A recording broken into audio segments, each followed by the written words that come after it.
கணவனின் அந்தரங்க உறுப்பை மிதித்து துடிக்க துடிக்க கொலை செய்த மனைவி. கணவனை கொன்றுவிட்டு எங்கும் தப்பி செல்லாமல் விடிய விடிய சடலத்தின் அருகிலேயே அமர்ந்திருந்த அதிர்ச்சி. கணவனை மனைவியே துடிதுடிக்க கொலை செய்ததற்கு என்ன காரணம்? 15 ஆண்டு கால திருமண வாழ்க்கை சோகத்தில் முடிந்தது எப்படி? நடந்தது என்ன?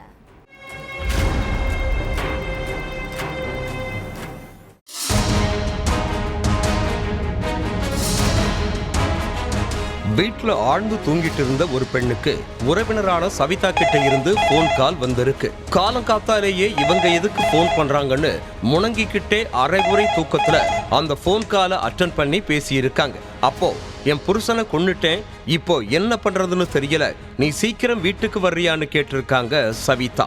அரைகுறை தூக்கத்திலேயே பேசின அந்த பெண் சவிதா சொன்னதை கேட்டதும் டக்குன்னு விழிப்பாகி அதிர்ச்சி அடைஞ்சிருக்காங்க.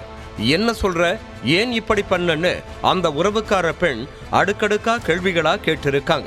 ஆனா அந்த கேள்விகளுக்கு பதில் ஏதும் சொல்லாம சவிதா போனை கட் பண்ணி இருக்காங்க. விஷயத்தை கேட்டு அரண்டு போன அந்த உறவுக்கார பெண் உடனடியா போலீஸ் ஸ்டேஷனுக்கு தகவல் சொல்லி இருக்காங்க. அடுத்த கொஞ்ச நேரத்திலேயே சம்பவ இடத்துக்கு போய் போலீஸ் பார்த்தப்போ கணவனோட சடலத்துக்கு பக்கத்திலேயே உட்கார்ந்து டீயும் ரஸ்கும் சாப்பிட்டுட்டு உட்கார்ந்து இருந்திருக்காங்க சவிதா. அதுக்கப்புறம் நடத்துற விசாரணையில தான் தாலி கட்டின கணவனை காவு கொடுத்தது ஏன் அப்படிங்கிறத சவிதா போலீஸ் கிட்ட சொல்லி இருக்காங்க. ஹரியானா மாநிலம் சோனிபட் நகர்ல காமி அப்படிங்கிற பகுதியைச் சேர்ந்த சவிதாவுக்கும் ராம்கிஷன் தம்பதிக்கும் கல்யாணமாகி 15 வருஷம் ஆகுது. இவங்களுக்கு 3 மகன்கள் இருக்காங்க. சவிதா தன்னோட வீட்டுக்கு பக்கத்திலேயே சின்ன அளவுல மளிகை கடை நடத்திட்டு வந்திருக்காங்க.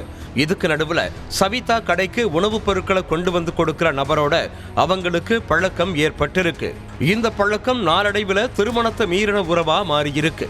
ராம் வேலைக்கு போன நேரம் பார்த்து அந்த நபரை வீட்டுக்கு வர வச்சு தனிமையில இருந்திருக்காங்க சவிதா. இத பார்த்து அக்கம் பக்கத்துல உள்ளவங்க ராம் கிட்ட சொல்லி இருக்காங்க. விஷயத்தை கேட்டு கடுப்பான அவரு தன்னோட மனைவிய கண்டிச்சிருக்காரு.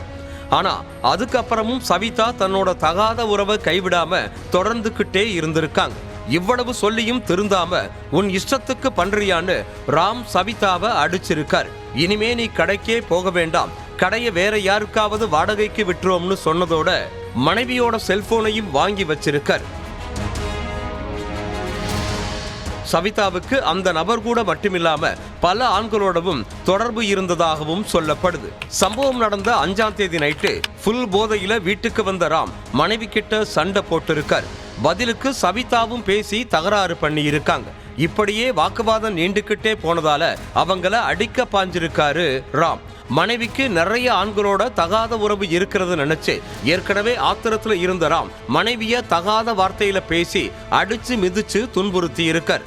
பொறுத்து போன சவிதாவுக்கு கோபம் தலைக்கு மேல ஏறி இருக்கு.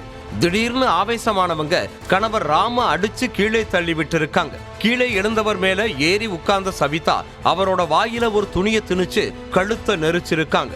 அப்பவும் வெறி தீராத சவிதா கணவரோட பிறப்பிருப்ப தன்னோட கால்களால மிதிச்சிருக்காங்க. வலி தாங்க முடியாம துடிதுடிச்சு போன ராம் கொஞ்ச நேரத்திலேயே உயிரிழந்துட்டார். அதுக்கப்புறம் பொழுது விடுகிற வரைக்கும் கணவரோட சடலத்துக்கு பக்கத்திலேயே உட்கார்ந்திருந்த சவிதா காலையில 6 மணிக்கு உறவுக்கார பெண்ணுக்கு போன் பண்ணி விஷயத்த சொல்லிட்டு வழக்கம் போல கிச்சனுக்கு போய் டீ போட்டு கொண்டு வந்து கணவன் சடலத்துக்கு பக்கத்திலேயே உட்கார்ந்து டீயையும் ரஸ்கையும் சாப்பிட்டுட்டு இருந்திருக்காங்க. விசாரணைக்கு அப்புறம் சவிதாவை அரெஸ்ட் பண்ண போலீஸ் அவங்கள சிறையில் அடைச்சிட்டாங்க. தகாத உறவால ஏற்பட்ட பிரச்சனை தான் கடைசியில கொடூர கொலையில போய் முடிஞ்சிருக்கு.